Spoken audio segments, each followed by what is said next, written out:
My dear friends, welcome back to Bee Spice. In this session, we'll talk about DCS Factory Acceptance Test, FAT. Okay, so this will be the final session for the DCS. Once again, thanks a lot for all your support. Keep supporting and keep watching. Okay, so let's move on with the agenda. Okay, so the agenda is we are going to discuss about the hardware inspection for the control system. Okay, then the second is inspection for panels. Third is system checks, and fourth is the software inspection for logic function. These are the four agenda. Okay, just to delve deeper. Okay, in the hardware inspection of control system, what we are going to focus is we are going to focus on hardware check. Okay, then IO loading specification, that is, the nest loading, and processor startup, okay, and also the processor backup function, right? The communication redundancy. So that is also we are going to focus, okay, under hardware inspection. Then under inspection of panel, we are going to focus on general arrangement, okay, then appearance and construction, okay, then panel wiring, okay, then power supply redundancy, both to yeah, what is that? UPS supply and also the 24-volt DC supply. Okay, that's in the under the inspection panels. Then we have a system check under which we'll focus on control logic IO check, communication with DCS system. Then the final one, software inspection for logic function. In that we talk about software logic function check and software graphic function check. Okay, friends. So these are the agenda. Good to go with the details. Okay, once again, friends, I just want to remind you, this is targeted for system engineers, EPC guys, and the end user as a holistic. Okay. So again, this is a overall general FAT procedure. Each vendor has a different, what do you call it? Based on the each vendor's system, it varies. But to facilitate and to give you an overall view, I have come out with the general procedure. This is applicable for all vendors. So that's the point I want to make it upfront. Okay, let's move on. So hardware inspection. Okay, in that first is the hardware check.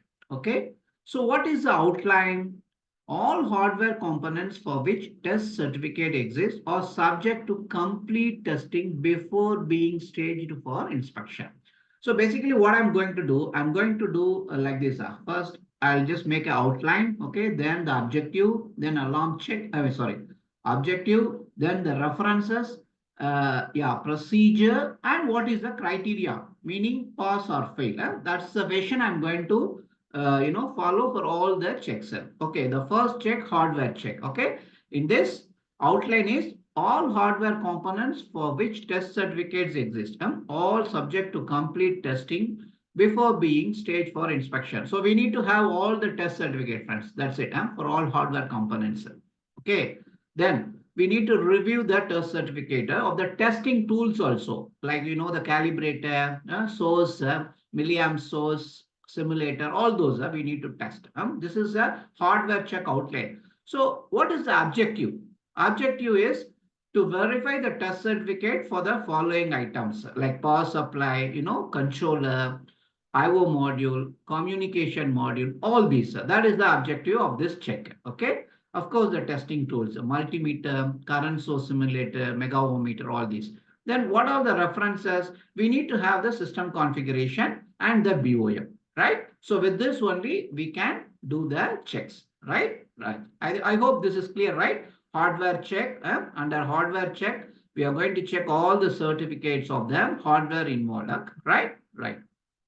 Then what is the procedure? How we are checking? Check that the test certificate, internal functional test report. Probably, before the we attend the FAT, we means the EPC team, the system team could have already, completed their internal test function. So they will submit the internal functional test report. Okay, we should also examine. To be, to be fair, it should actually reach the EPC team before going to the FAT. So that's strictly speaking. Okay, right. Then criteria. So this criteria in the sense pass fail. Okay, what is the pass fail? Okay, we have to ensure and make sure that all test certificates for all components are available. That's it. Very simple. This is about the very simple hardware check. Okay. And of course, comments, if anything is there, you can write in the, FAT punch list, right? Okay. So second item, IO loading, very, very important. We call it as a nest loading in Yokogawa terminology. What is the outline? All IO module, CPU, communication module, racks assigned during detail engineering. And quantity and position of each item installed in the IO rack are of utmost importance. We need to ensure all these. That is the outline. Okay.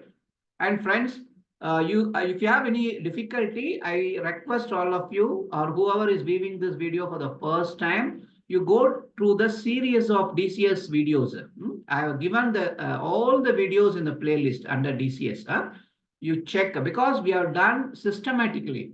First, we talked about the specification, then we talked about the cabinet specification, then we talked about the panel design, everything. Then finally, we have come to the FAT. Okay, we have done a systematic one. So I sincerely suggest all of you to follow through the sequence so that it is easy to follow. Okay, again, so what are all the other outline? To check the module location and switch setting all required for the modules. Okay. So in this, what we are going to, what do you call? What is our objective? The purpose of this test is to verify that all IO module, okay, the rack are in correct quantity in line with the BOM. And each IO module is installed in the right slot. If you remember the DCS, the configuration, like, we talked about the node slot, right? Yes, that is the one I'm referring. And additionally, there is also some switch setting there. So those things we need to ensure it, right? That is the objective.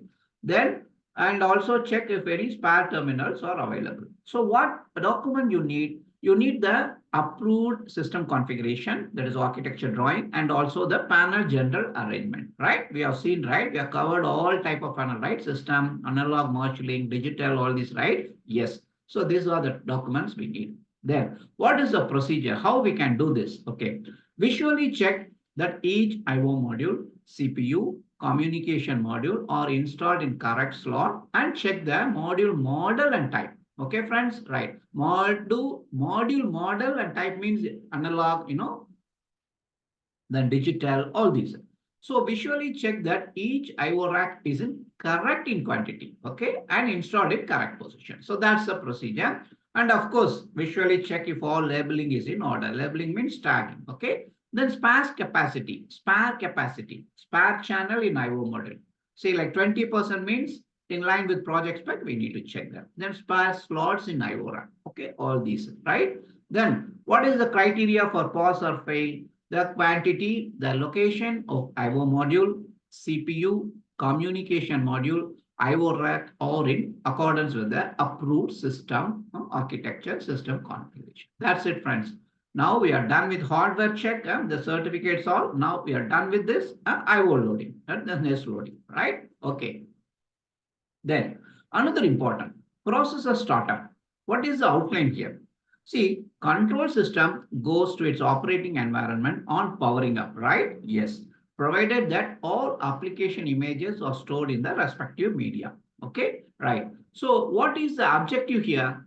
This test ensure processor automatically boots up when going from power off to operating environment and to check the LED indication. Okay. So basically the processor automatically boots up from going from power off to the operating environment, and we should check the LED indication also. Okay. So how we are going to do this? The power, we have to power off the control processor individually or as a system as a whole, the power off of the control processor. Okay. Then power on each component individually.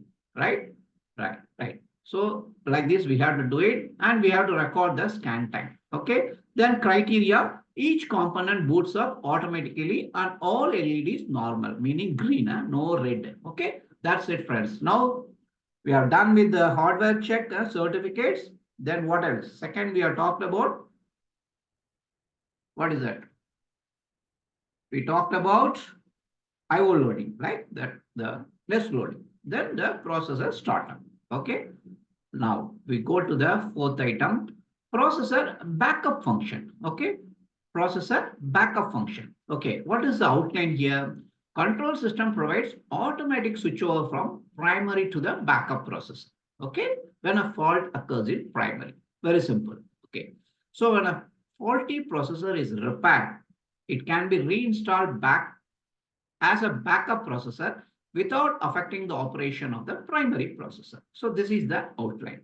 Okay, I hope this is clear. Okay, normally the primary control processor is in control. There is a main control processor is in control while the other perform listen only function. Listen only, meaning it monitors the output inputs, perform the logic, but without enabling the output to the field. That's the point, friends. Very important. And remains ready. Yeah, it will be ready. Yeah, that's it. Okay, right. This is the outline. Then, what is the objective by doing this for processor backup? See, the purpose of this test is to verify that the backup processor becomes active when primary processor fails and all IO remains unaffected after the switchover. That's the point, friends. Very easy, right? Yeah, very simple. Okay, right. Then, how we are going to do this? Procedure. Check the secondary LED on the backup processor. Check the secondary LED. Stop the primary processor by switching off the power off, by switching the power off, right? Check that the backup processor has taken up the control by observing the primary LED becoming green. That's it, right? So the backup has become a primary. That's it, friends. Check that there is no change in the status of IO by observing the logic, LED on IO module, and also verify that the output relay contact, this I think typo error, relay contact with the help of the multimeter. Okay, so these are the functionality we need to, I mean, procedure we need to follow for the processor backup function. Okay, and of course, check the communication with other systems. So that also should be in place, right? Okay. Then some diagnostics are. Diagnostic is how to identify. Okay. Processor print status is displayed on HMI. You can see the processor primary status. Okay. Then criteria. What is the criteria? All the controls shall be transferred promptly and correctly to the backup processor and IO status remains the same. That's it, friends. Now you are okay, right? So just to recap, we talked about the hardware check, which are physical, certificate verification. Then we talked about the IO loading. Then we talked about the processor startup. Now processor function, right? Okay, good to go. Then the communication redundancy, very, very important. What is the outline here? Controller system is being configured for dual Ethernet to take care of the network redundancy. Here, dual Ethernet means, see, it can be a VNet or a VNet or IP. I think VNet or IP. I'm referring to VNet or IP. Of course, every vendor has their own, a way of calling it. But you take the gist. Again, it's a redundancy, communication redundancy. Okay, right. What is the objective? To check if failure of one Ethernet leaves the process unaffected and redundant Ethernet is functioning normally. Very simple, right? Yes. So how we are going to do to simulate the Ethernet failure? Okay, how then the connection of one Ethernet channel is removed. Okay, under such an event, the redundant Ethernet channel should continue functioning properly without affecting the process. That's it. Very simple, right? Yes. So what is the diagnostics? IO communication failed is displayed on HMI, right? Yes, but yeah, no display status also displayed. So what is the criteria? Failure of one Ethernet channel should not affect the plant operation. That's it. So we have ensured the communication redundancy. So again, as a recap, okay, under hardware, what we have talked, hardware inspection, we talked about hardware check, IO loading, processor startup, processor backup function, communication redundancy. These are the 5 things, friends. I think now we are done with hardware inspection of control system. I hope this is clear. Okay, now go to the second inspection of what? Panels. Okay, right. So under which first item, general arrangement, outline. What is the outline? All panel manufactured for this project is subjected to Client, of course, yeah, end user visual inspection to confirm that all components and accessories, what are those? Panel, lifting, hook, fixing, cable entry, all these should be in accordance with the final approved panel specification. That's the outline. What is the objective? The purpose of this test is to verify that the following means the items below are in accordance with the approved panel specification. What are those?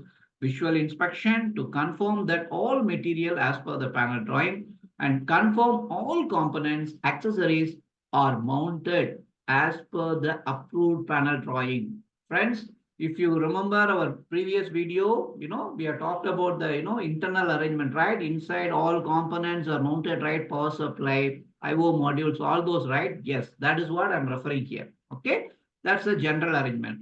Then, of course, we need to also check the grounding check. In fact, grounding also we have, covered, right? Yes, we have covered already. Okay. So what are all the drawings you need for this? Of course, as per the approved panel drawing, right? Then how we are going to do this check? Visually check that, very simple. Each panel based on objectives mentioned earlier. Okay. Whatever we have mentioned earlier in the sense here, right? Panel drawing, material, components, accessories, all this. That's it, right? Yes. Then criteria. So each panel should conform to the defined in approved panel drawing. It should be ditto. Whatever is in the approved panel drawing, that should be there. So this is about the general arrangement. Okay. Now we go to the appearance and construction. So what is the outline? All panel manufactured are free from scratches, okay, and deformities, which might impair the project quality and appearance, right? Okay. So what is the objective? See, by doing this, we are ensuring that all panels are free from scratches and deformities. And main importantly, the paint shade, remember, if you remember, yeah, 7035, yes. Then the references. What are the references? Of course, as per that approved panel GA drawing, right? Then what is the procedure? How we are doing that? Of course, visually check that all components are free from scratches and any kind of deformities. That's it, friends. And what is the criteria? There should not be any external defects such as scratches or deformities. Very simple. So under inspection of panel, we talked about general arrangement, and now second item is appearance and construction, right? Yes. Go to the third item, panel wiring, very important. Okay. What is the outline? Panel wiring for this project is subjected to visual functional inspection to confirm that wiring done is in accordance with the terminal assignment and wiring drawing. That's it, friends. Okay. What is the objective? So the purpose of this test is to verify that the panel drawing is in accordance with terminal assignment and wiring drawing. I think you may ask the outline and objectives little bit, same. Yes, one and the same, but outline give a overall view and objective focus on the exact thing. That's the point. Okay. Some cases it both are same, friends. I accept. Okay. References. What are the references? Control panel wiring drawing, right? Then how we are going to do? Visually and functionally check that each panel wiring is based on the above objectives. Objective means here, right? Panel wiring, terminal assignment, all these. And verify that the panel wiring is in order, including the color codes and sizes. Okay? That's the thing, friends, including color code, sizes, and ferrules, all these actually. Yeah. So wiring should be in accordance with the wiring drawing. Okay? Each cable shall have a separate ferruling, tag number, all these. Very simple, right? Okay. Under inspection, what we have covered, general arrangement, appearance and construction. Now panel wiring, right? Then we go to the fourth item, power supply, redundancy. Very, very important. Incoming UPS supply. Okay. So outline all system equipment are provided with redundant AC UPS supply. Incoming power to the control panel or feeder or fed from redundant power supply. Okay. So what's the objective? To demonstrate that if one incoming supply to the system fails, the system continues to work without interruption. Very simple, right? Okay, what we need to check. What drawing you need? Power distribution drawing, right? What is the procedure? To simulate incomer to one of the power supply is switched off. Okay, then under this demand, the redundant power supply should continue feeding their power to all the redundant power supply units of the equipment and equipment functioning properly without affecting the process. Very simple, right? Then what is the criteria? So failure of one AC power supply should not affect the plant operation. Very simple. So again, as a recap, under inspection of panel, we talked about general arrangement, appearance and construction, panel wiring, power supply. Okay, this is the UPS power supply, AC supply. Then we have the final one, power supply redundancy, 24-volt DC, SMPS. What is that? Switch mode power supply, right? Outline. All the 24-volt DC powered equipment are provided with the supply from redundant 24-volt DC supply units, right? So a pair of 24-volt DC supply unit is provided with power supply from two different incomer, okay, right? So what is the objective? To demonstrate that the 24-volt DC supply is switched off, the system continues to work without interruption.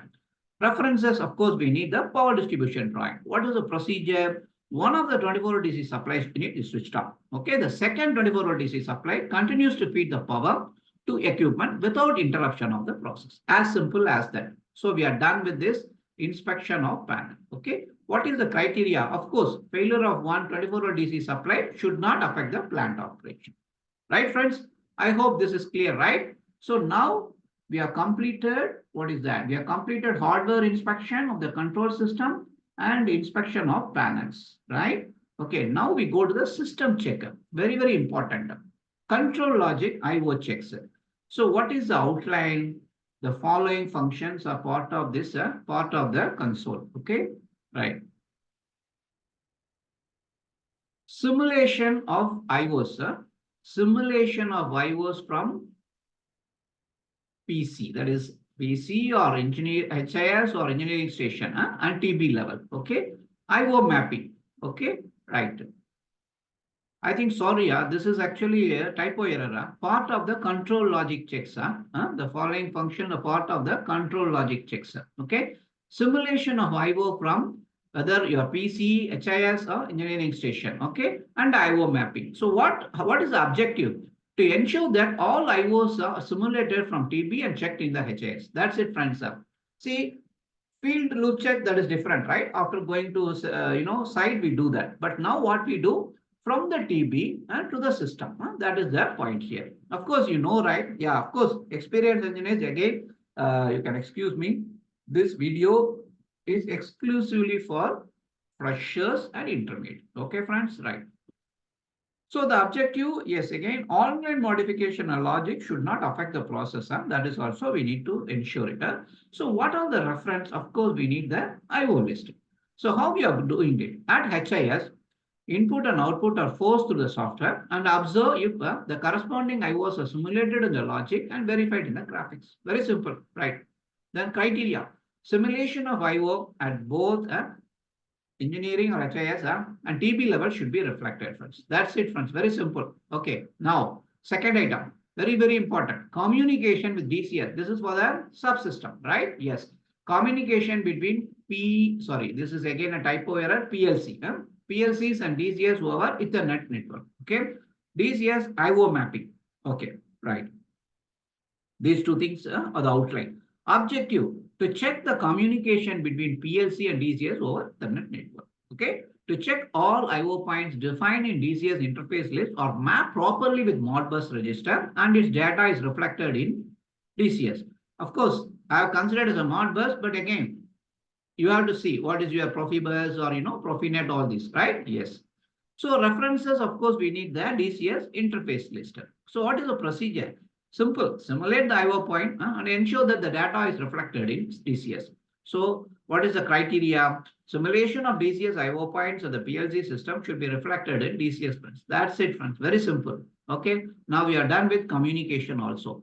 Okay. Now the final one. Software inspection. Software inspection of logic function.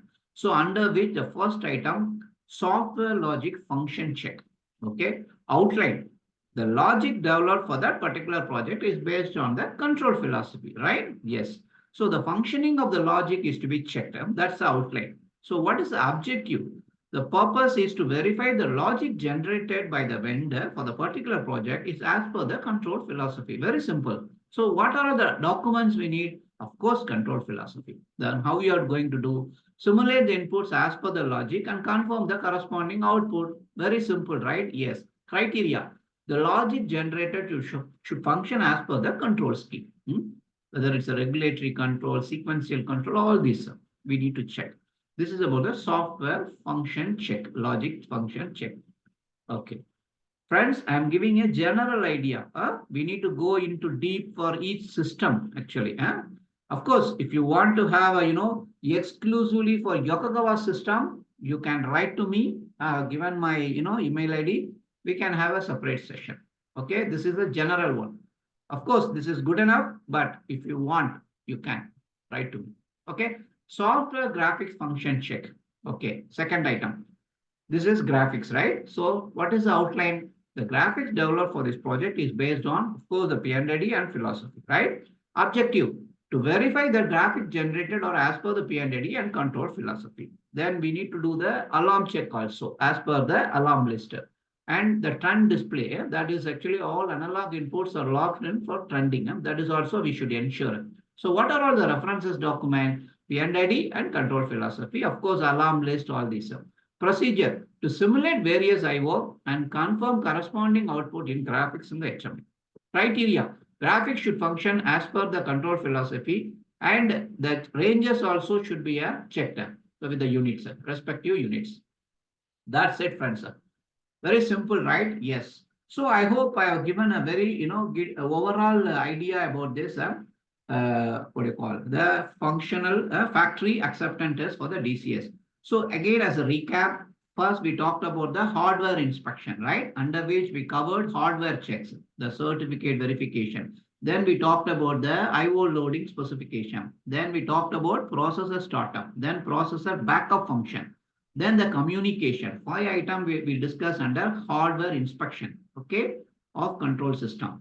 Second is inspection of panel. So under which we talked about general arrangement, appearance and construction, panel wiring, and power supply redundancy, both the 24-volt DC and also the AC supply, okay. Then system check, we talked about control logic IO check. Then the important one, communication with DCS. Then under software inspection logic function, we have covered software logic function check and the software graphic function check. Okay, friends. So that's it. If any question, you can feedback to bspiceforyou@gmail.com. Next coming up, emergency shutdown system. In fact, one of our viewers actually wrote to me. He is working in a ESD project. So he wants some info on that. So I'm going to do with that actually. We will start again as usual with the specification, then slowly move on into the design. Okay. Thanks a lot, friends. You can show your support by liking this video. And of course, if you subscribe, I'll be happy. And if you can share, I'll be more than happy. Okay. See you soon. Okay. Until then, this is Bala signing off. Bye-bye. Take care, friends.